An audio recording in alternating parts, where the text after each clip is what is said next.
Hello everybody, this is Abby Doll, and welcome to Seduce Me, another dating simulator book thing. I can't get enough of these because they're so stupid and silly, but I don't care. It's my channel. If you don't like it, piss off. No, don't piss off. I need you guys. I need you to keep my sanity intact from pigeon dating. What was I doing? Ooh, I'll go to this after. Anyway, we're going to start a new game. I haven't pressed any of these apart from the options just to see, and apparently there's voice acting in this, so you know I don't have to do guy or girls voices. This is a fictional interactive narrative. Any character resemblance to real life people are purely coincidental. Also, people know that the following game is made for peers. Please note that the sexual violent themes are explored in the game. Trigger warnings. Oh. Please enjoy. After those, thank you very much. Why, hello. My, aren't you a gorgeous sight? Me? Can I be honored enough to know your name? It's not Mika. A lovely name. For a lovely person like you. Wonderful. Eric, do your job. Very well. This game was produced by Seraphim Entertainment under the direction of Michaela Laws and is powered by Renpai Visual Novel Engine. We truly hope you'll enjoy this story. I know I'll enjoy it since you'll be in it. It's so stupid. I'm sorry, I can't help myself. I've been holding in that laugh for a while. Eric. Fine. Farewell, my sweet. Bye. Somewhere. What are we doing? Come on! Is that all you got? Wanna try me, asshole? Crap! Missed. Let's retreat for now. No kidding. Let's get out of here. That's right. You better run, you stupid punks! Stay out of our territory! Call it fate, or call it coincidence. That one moment of violence started a chain of events I will never forget. This formula, created in the 70s, is one of the most important in the field of financial theory. It is used to calculate the price of European-style options and is widely used by option marketers, though there are some discrepancies that are now corrected with the modern viewpoint. Oh, sorry. Oh, damn, I look amazing. Is that me? Pain. It's been a long time since we've gotten rain around here. But it is the season for rainy weather, so it's not exactly that surprising. Personally, I love the sound of it. The way the raindrops fell, like the soft tapping of fingers. It was so soothing.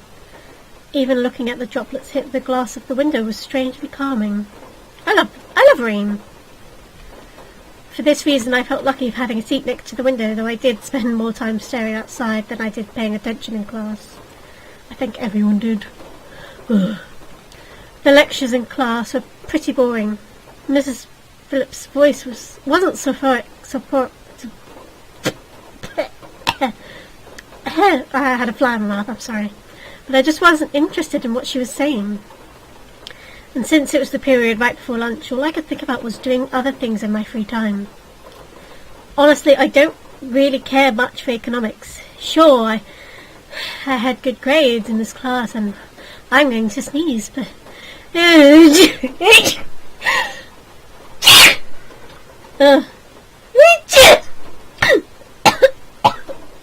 dying! I'm fine, Miss Phillips! Carry on with the class! It's fine!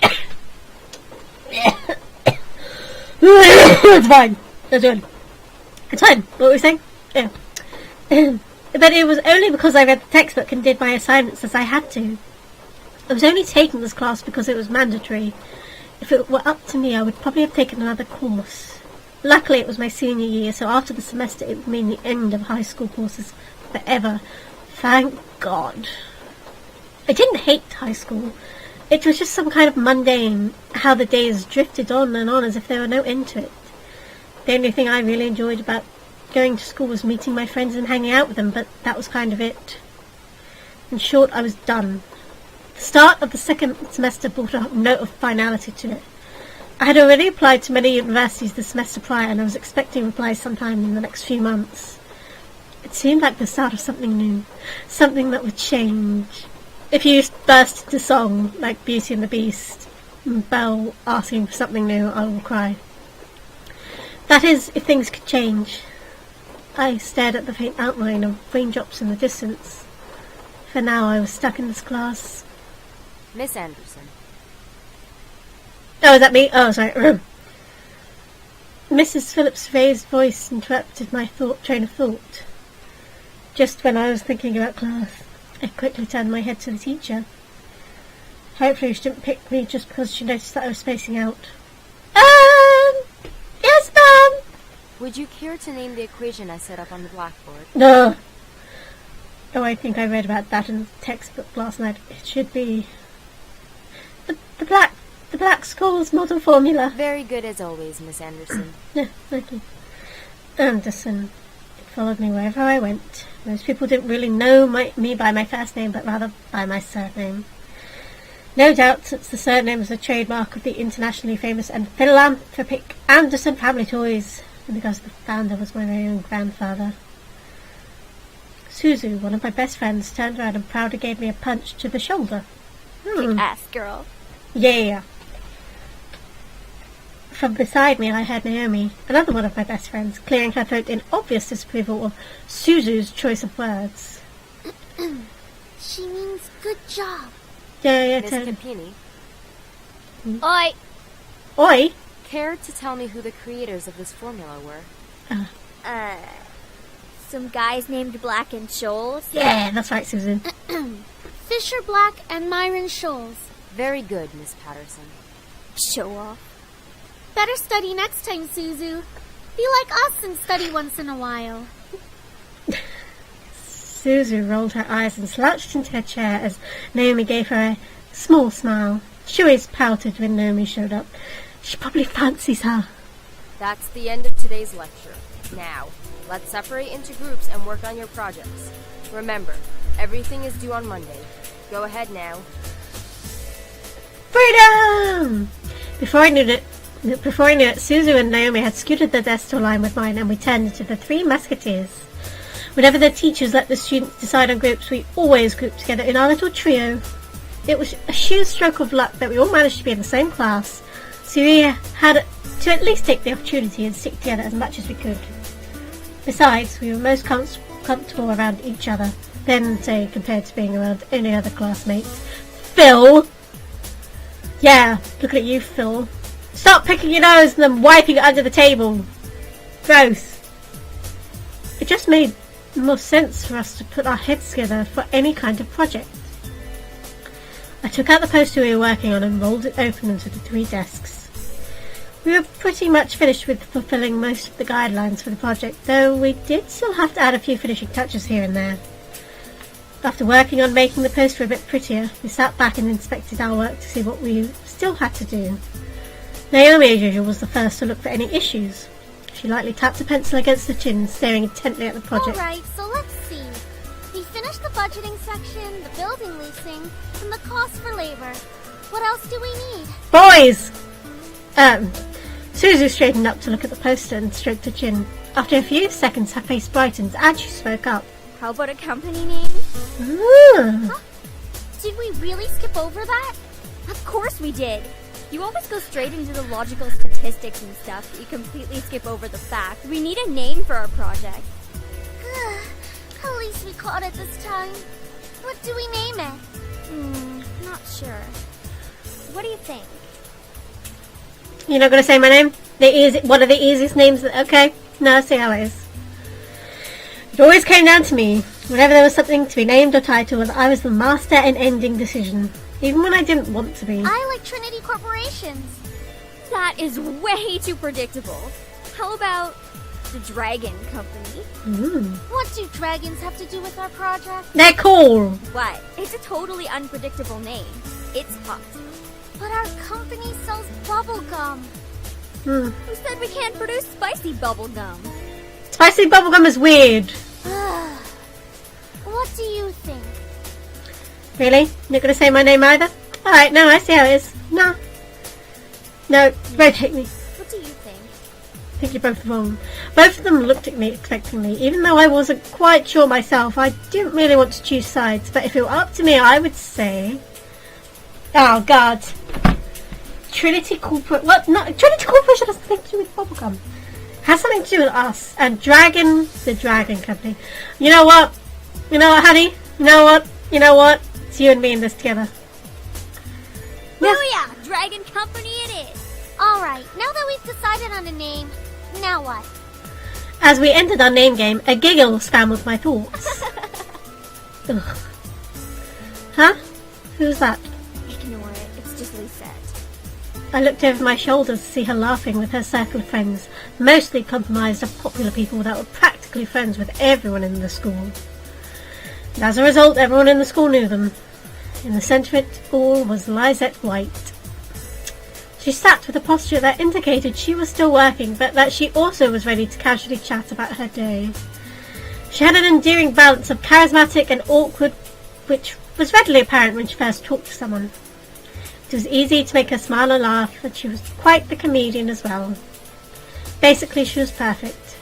Not that she was like a robot or something, but she was the student that everyone else wanted to be. Not like she was a witch or anything, but, you know, she had everyone under her spell. Not that she was a robot or anything, but basically she was made out of different body parts and put together. I'm getting off track. Lisette was bright, easygoing, and above all, had her future laid out right in front of her, except the fact I was planning to kill her later on, but we'll get into that later. Unlike the average student, she knew what she wanted to do after high school, and as a result, she was confident and ambitious, though sometimes it could rub a lot of people the wrong way. I'd like to rub her up the wrong way. Moreover, I had known her ever since I was young, but it had ultimately resulted in a rivalry that continued today. Of course, my friends knew what was between us, and upon seeing me glance at her, they shifted their attention to her. She doesn't even look like she's working, in my opinion. She probably is, but she's too much of a stuck-up priss to allow herself to look like she's actually doing work. Oh, come on, Suzu. She may be a little off-putting, but she's not the giant priss that you're making her seem to be. The day she isn't a priss is the day I turn into you. Heaven forbid! What's that supposed to mean? Fight! Never mind. Oh, It's about time. Let's bail. well, she's gone. Unsurprisingly, Suzu was the first out of the classroom, slinging her backpack over her shoulder with ease as she quickly strolled out the door. Her seat isn't even closest to the exit, and she always manages to be the first one out of the door. I don't think I'll ever understand that. It's called the want of leaving the classroom. I wish I was as fast as her getting out of here. Yeah. Naomi folded her arms close to her chest, giving me a disappointed look. Oh, not you too. She's turning you into a delinquent. Yeah, drinking, smoking, yeah, boys! Ha, it's a joke, Naomi. Boys. Well, it's not really funny. Man, you guys are slow. Are you coming or what? Oh, I'm coming. We heard you the first time. Not everyone has rocket boosters attached to their legs when the bell rings. Are you kidding me? That class was ridiculously boring. Even Miss Valedictorian here was dozing off a bit. I do have to admit I was spacing out, and just because I answered one question doesn't mean I'm automatically the valedictorian. Okay, so it wasn't too interesting. But you should at least pay attention when Phillips is talking about the important parts. So you finally admit it. We're finally on the same wavelength. Welcome to the club, Patterson. Oh, yeah, baby, Please, it's okay. don't call me by my last name. This isn't the classroom. And never in a million years will we ever see things eye to eye. Despite this, they both shut up, I'm trying to speak. Despite this, they both burst out in laughter. Normally, anyone would think that opposites like them wouldn't ever associate with each other. But even though they were so different, their friendship somehow made a lot of sense. Maybe they were just perfect complements, or personalities just didn't dictate the possibility of their friendship. After all, we three had been best friends since preschool. Alright, so where are we heading to first? Cafeteria? I think we can all agree that we're really hungry, especially after hearing about our company's line of delicious... Who would even buy that? Yep. I wonder. I would. Me? I would pay good money to get a taste of it. Do you like spicy food after all? Haha, you also like the... No, I won't go there. No, never mind. Ignore me. We entered the cafeteria, a bustling room filled with the aromas of different kinds of food. As we got in line, we ordered meals and chatted freely. Cajun fries and the spicy chicken burger for me. That's my definition of a good meal. I'll take a tuna sandwich and some juice. You're probably going to need water or something to curb all that spicy flavor, Suzu. I can't be tamed by the likes of that. If it's spicy, then it's gotta be all or nothing.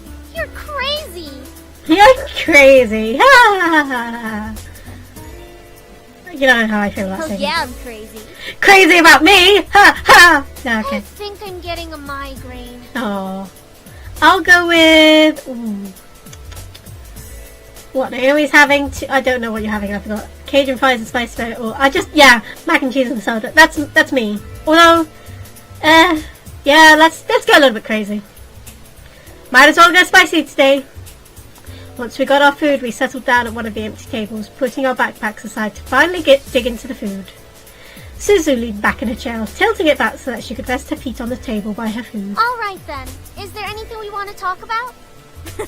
Bored already? I know. Let's talk about... Say boys, and I will never speak to you ever again. No, I wanted to talk about boys. Aw, why not? Yeah. What's so interesting about talking about guys? Not like any of us are gonna get boyfriends anytime soon. Yeah, we're all pretty hardcore lesbians. We don't know that. What if one of us does get a boyfriend? Like that's going to happen, Naomi. Look at us. I'm a tiny Italian. You're a ditzy blonde. Hey! Oh. No offense. And Anderson here. Well, I guess she could land a boyfriend or girlfriend if she wants. Oh, thanks, babe. Or girlfriend? Yeah. She can be a lesbian if she wants. Yeah, what's wrong with that, Naomi? True. Jesus. That's okay, Suzu. I'm not sure I want a boyfriend or a girlfriend yet. Why not? It's our senior year. Might as well get a boyfriend. Or girlfriend. Maybe she's just not interested in a relationship, Suzu. Well, it really wasn't about wanting a relationship, but more of there was no one interesting enough to be in a relationship with, except for Suzu and Naomi. I got a good choice here. Don't get me wrong, I'm an open person, but there were not many interesting guys or girls in the school to go out with. Who knows? Time will tell. Naomi looked at me, wanting to continue the conversation. However, before she could speak, the speakers in the cafe started up, and an announcement echoed through the cafeteria. Miss Anderson, please come to the main office immediately. Please bring your things with you. Oh, I'm in trouble again! Oh my. I know. Looks like our plans have been cut short. The men in white coats have finally come to get you. They finally come for me! After all those times watching you through the window, Suzu. Suzu, don't joke around. What if it's serious? Ugh. Fine. If something happens, just call us. Oh, I will. Bye! Funnily enough, something did happen. And it was certainly no laughing matter. Cold. It was really cold. The rain became heavier that afternoon, accompanied by rolling thunder now and then. The skies had turned dark, though I couldn't see any of it under the black umbrella. Not that I was looking up. In fact, looking up was the exact opposite of what I wanted to do. I stared at the grass beneath my feet, unable to look up at the people weeping around me. All I could see was the damp grass underneath my feet. Only the monotone eulogies that floated through my ears reminded me that I was at a funeral. It was only when the speeches ended that I finally was able to raise my head. Aww. A small gathering of people, mostly made of relatives that I didn't even know were related to me, were huddled around a simple, small grave. For a while, all I heard was the sound of raindrops on umbrellas. If it weren't raining, everything would probably be in heavy silence. I looked beside me where my father was standing and holding up a large black umbrella for our small family of 3. His face was motionless, a strange sight next to my weeping mother. I wondered what was going through his mind. After all, etched into the smooth grey tombstone before us was his father's name. My grandfather, the one who raised me like his own daughter, had passed away that day. What? What? What? I'm sorry, you're having a funeral the same day he passed away? That's... What? Do they do that in some places? It took, like, 2 weeks to arrange my grandparents' funeral when they both died. In a day. It's really strange. Okay. The ceremony was small. Only close family were allowed to come. Slowly, though, people began to leave, leaving my father, mother, and me behind at the grave. A man dressed in a clean black suit under the uniform black umbrella of the funeral attendees walked towards us, introducing himself as my grandfather's lawyer. He pulled out a few documents from his suitcase and began to read aloud its contents. And now, I shall read Harold Anderson's last will and testament. This is weird. Only my parents and I were allowed to be present for my grandfather's will. It was under the strict request of his lawyer, and there was a reason why. And to my dearest granddaughter, I give my estate. All the furniture and decor that resides within the house shall also be given to my granddaughter. What? What? I couldn't believe my ears. I had earned the family estate at 18. It was impossible. And yet it was written by my own grandfather's hand. Yes, I'm rich. He passed the family estate to her? Why am I not surprised? Oh, Dad, please. Dear. Mummy. Well, did he say anything about what will become of the CEO and chairman position of the Anderson Toys Company? Mm. No. It is presumed that the vice chairman will succeed the position. Even to the bitter end, he wouldn't give in. What a stubborn old man. Daddy!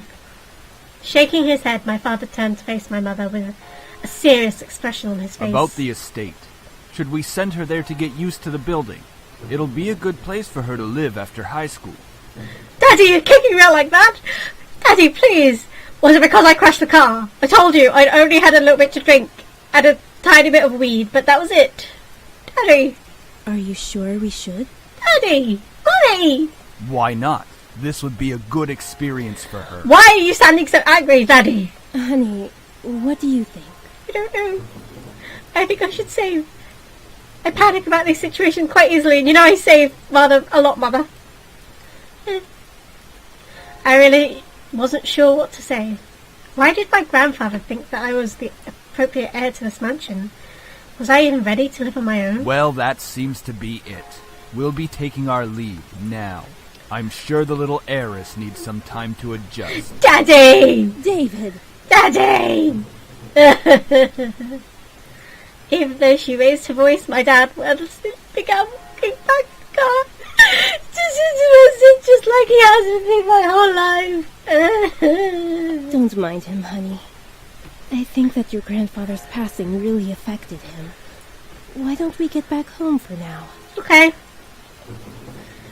You can go ahead to the car, Mum. I think I need some time alone with my grandpa. Oh, of course. Take all the time you need. Okay. She gave me a quick hug and hurried after my dad. I looked round the funeral grounds, which was completely empty, save for the sullen-looking grave that was laid out in front of me. I'm sure that if Grandpa were in charge of arranging all this, it would have been much different. It was blatantly obvious that my dad was in charge of the whole event. Who else would bury their own family the same day they pass away? See? Logical. Everyone knew my grandfather's love for toys, and yet the grave was a mere stone slab on the ground, void of any children's toys. My dad didn't even bother putting flowers. His disdain for my grandfather was almost pitiful. Sorry, Grandad. I tried to force out some words, but the only thing that came out was a choked sob. You told me to stay strong, but right now I'm the farthest from it. Like that one time a long time ago. Grandad! Oh, Grandad!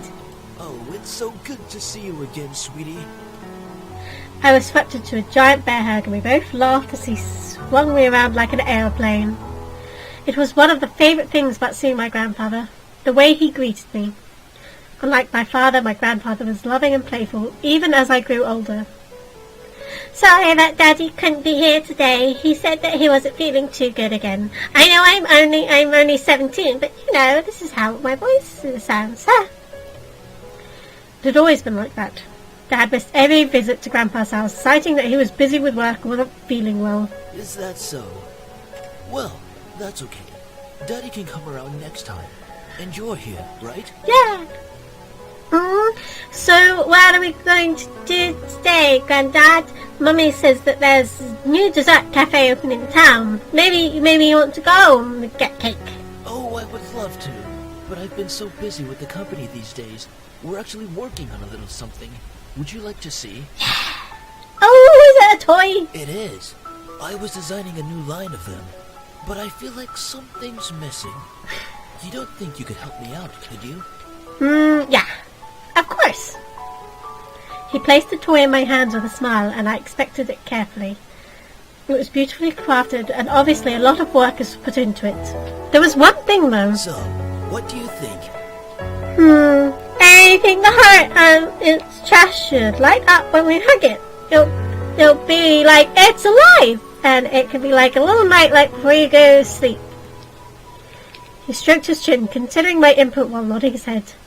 After a few moments of silent deliberation, he turned to me with a chuckle. That's a great idea. I'll get to changing it right away.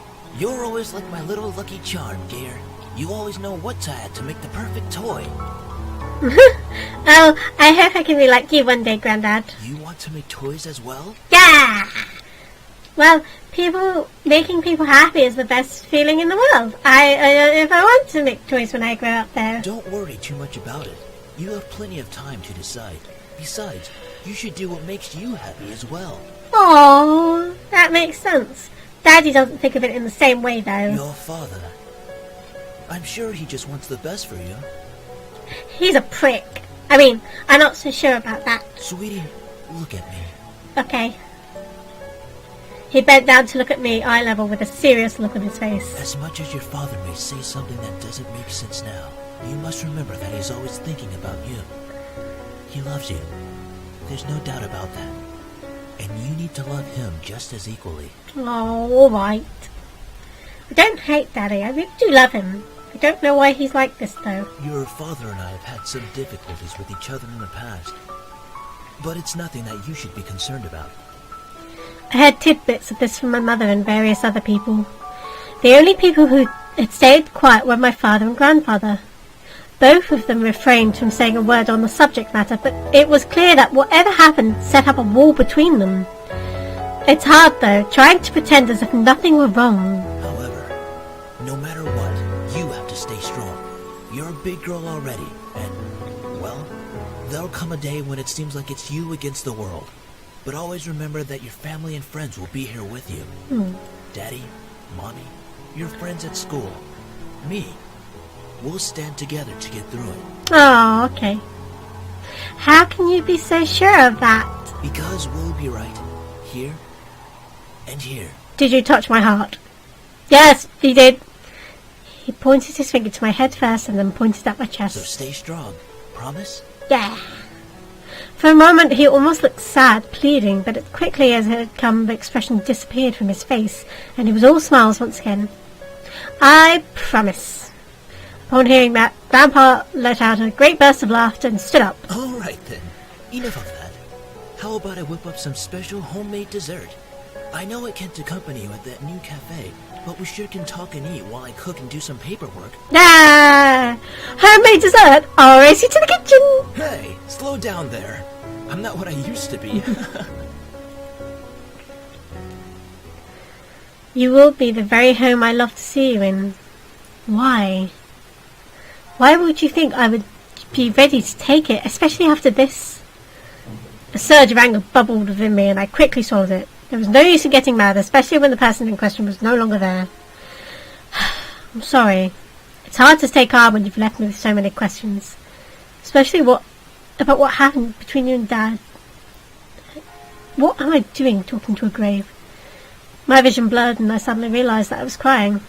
My face heated up as tears rolled down my cheeks. I'll bring you some flowers later. I miss you, Grandad. I'll try my best to fulfill my promise I gave to you, even if the world might be turned against me. I left the grave, wiping my tears hastily so my parents wouldn't see. Daddy wouldn't care. It's time to head back home. I'll cook up your favorite lasagna when we get home, okay? Yay! Thank you, Mum. However, my dad didn't speak the entire drive home. I wanted to talk to him, but after his moment at the funeral, I wasn't sure if that was a good idea. It's about time we took off those dreary black clothes. Gathering my courage, I decided then that it was time to talk. Dad, can I ask you something, you prick? Go ahead. Why do you want me to move into the estate so soon? I thought I made that rather clear. The college near your grandfather's house is well known for its business program. You are planning to major in business, yes? No! Plan to marry the woman of my dreams. Right after you graduate from high school, you'll just live there and can easily commute to and from school. It's a perfect fit for you. Whatever. But it's so sudden, you just decided so quickly right after the funeral. Don't be so sensitive. If you're like that in the real world, you'll be crushed. Ugh, I'm already crushed. You've already crushed my hopes and dreams. I'm just saying that maybe we could talk a bit more about my future, Daddy.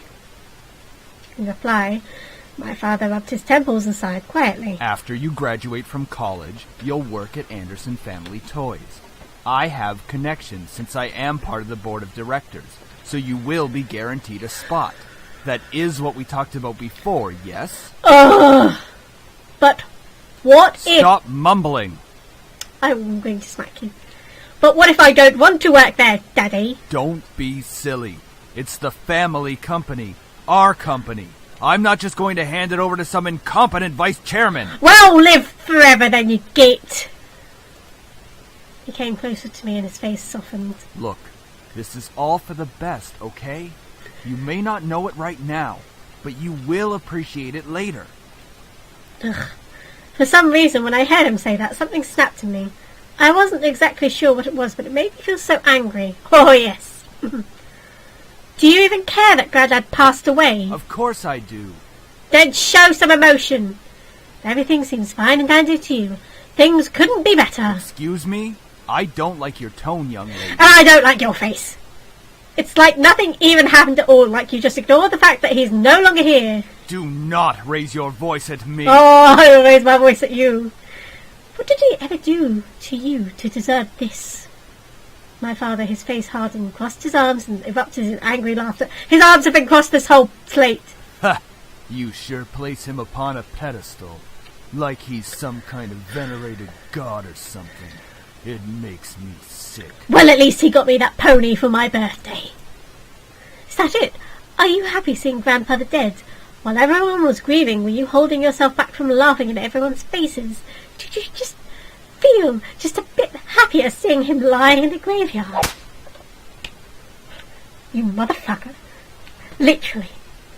A flash of rage crossed his face and he whipped the back of his hand across my cheek. Son of a bitch. You don't know anything!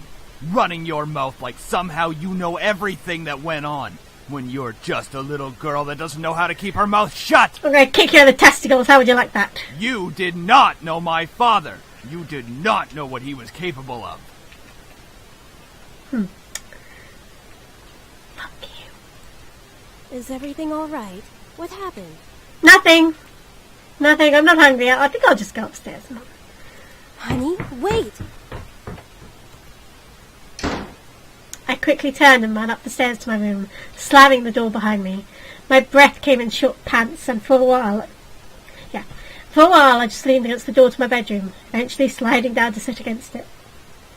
How did things become like this? My cheek still throbbed, and I tentatively stood up and looked at the mirror to see how it looked. Hopefully it doesn't bruise. Ha! What am I saying? Tears formed in the corners of my eyes, but I blinked them back rapidly. I couldn't cry for the second time today. I had to be stronger than that. Are you alright? Your father told me nothing happened, but you know your father. Oh, I do know my father. Maybe you should go tickle his balls some more. I'm fine. I just lost my appetite, Mummy. The lasagna's done, though. And I don't want you skipping any meals. Are you sure? It's fine. I just vomited up anyway. You know the bulimia's acting up again. I mean, yeah, don't worry about me, Mum. I'll come downstairs later to eat. You're not telling me the whole story. No, Mum, I'm not telling the whole story. Look. I just don't want to eat right now, Mum. Go on. Please, dear. Tell me what's going on. I wish you would tell me why you're being like that. I'm on my period, okay? I wanted to tell her. Part of me was screaming to tell her what Dad had done. At the same time, I knew she couldn't fix anything. Besides, I was moving out regardless. I remained silent, letting the event remain in the past. Well, I'll leave your food on the table if you want to eat it later. Okay. Finally, my mum left me alone. It was strange to think that she was only a few inches away from me, only separated by a single wooden door. I really didn't know what to do. I needed to do something, anything, to get my mind off what just happened. Anything would be better than thinking any more about the pain still radiating from my cheek. I was going to move to my grandfather's house tomorrow. I should probably pack my stuff so I'd be prepared for tomorrow. Yeah, that was a good idea. I should start packing. Yeah, there you go, ultimatum. I opened the large closet, rummaging around for a while before I finally found 2 large bags. Pulling them out onto the floor of my room, I then began to empty my drawers and cabinets so that I could bring all my things with me, and it has yet to dawn on me that, hey, maybe I should call the police, because my dad hit me, and I can get him arrested, because he's a prick. I didn't have that much to bring other than just my clothes and some toiletries. It's kind of bizarre that I didn't have many personal belongings. I can see your shelf! Your shelf has stuff on it. It wasn't like my luggage was completely devoid of them, but I certainly didn't have many things in my room that I would miss if I just suddenly left the house. I missed that lamp. That's a nice lamp.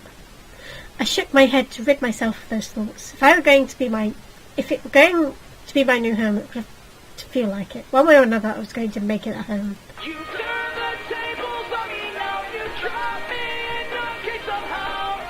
Just as I was packing my things, my cell phone began ringing and vibrating in my pocket. Jesus. I slid my phone out of my pocket and answered it while slowly easing myself onto the bed. Who could possibly be calling? I don't know. This is why I have caller ID. Hey, Anderson, you there? Babe! Is everything alright? We were worried about you, so we decided to call. Other babe! Hello? Baby, I'm really glad you guys called me. My voice managed to come out, though it was only a whisper. Oh, I'm really glad you guys called me. What happened? Are you okay? Yeah, well, I slowly began to tell them about the funeral that afternoon. A small silence followed when I was done recounting what happened, and to my relief, Naomi finally spoke up. I can't begin to imagine how you must be feeling right now. I'm so sorry.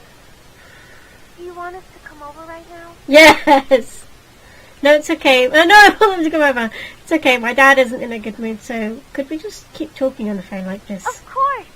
We'd stay on the phone until the crack of... Sorry, what was that? Did I interrupt what you were saying to save? Sorry, baby. Yeah. Yeah. We're always here if you need us. After all, we wouldn't be the awesome triple threat trio without you, right? Yeah. Yeah. I didn't even know she was supposed to go. Triple threat trio? That sounds like the name of a gang. It's a good gang. Yeah. I mean, we're all taking on the world together. We've got to sound somewhat scary, or else no one's going to take us seriously. I don't take you seriously anyway. What's with you and naming things? Sorry. You've got to step up your game, Naomi. Falling behind the cool kids like Anderson and you. Hey! I'm a cool kid! If anything, I'd say you'd have to step up your game. Fight! We chatted cheerfully about all sorts of things. Very soon I had forgotten about the events of that day and was engaged in a conversation about Naomi's favourite TV show, some programme called Herlock. Okay. We all agreed that the actor playing the title character certainly had a very distinctive look about him with that long overcoat and a scarf wrapped around his neck. Jesus Christ. Jesus Christ! We had many disagreements about who we thought was the coolest character. Yeah, he has pretty high cheekbones, and his eyes are pretty, though I do have to say I prefer Jackson. Oh, Jesus Christ. And as a bonus, his act was just so sassy. I looked at the clock hanging on the wall and realised how late it was. Ooh, it's already 1? Ooh, sorry for keeping you guys up so late. I think I'm going to go to bed, and I'll see you guys tomorrow at school, okay? I should probably shower and go to bed. Can't believe I stayed up this late just to talk to my friends. But it was really nice. Well, to the bathroom I go. I took a relaxing shower. Nothing beat hot water and the feeling of being clean after drying myself. I promptly dressed in pyjamas and crawled into bed. Nice hot shower after a long day. So glad to finally be in bed. It had been a really long day. I knew that I was wishing for something to change back in class, but I certainly wasn't expecting any of the things that happened today. And I have to go back to school tomorrow. Shit. I curled up on my side and tightly wrapped the blankets around me.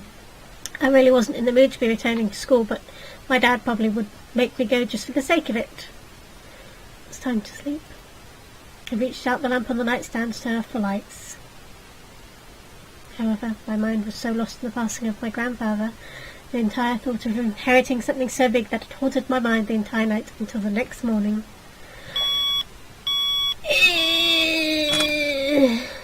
And that's where I'm going to leave it here, guys. I hope you've been enjoying this. If you want to see more, leave a like, comment down below. Don't forget to subscribe. And I will see all you guys, all you lovely people, in the next video. Goodbye.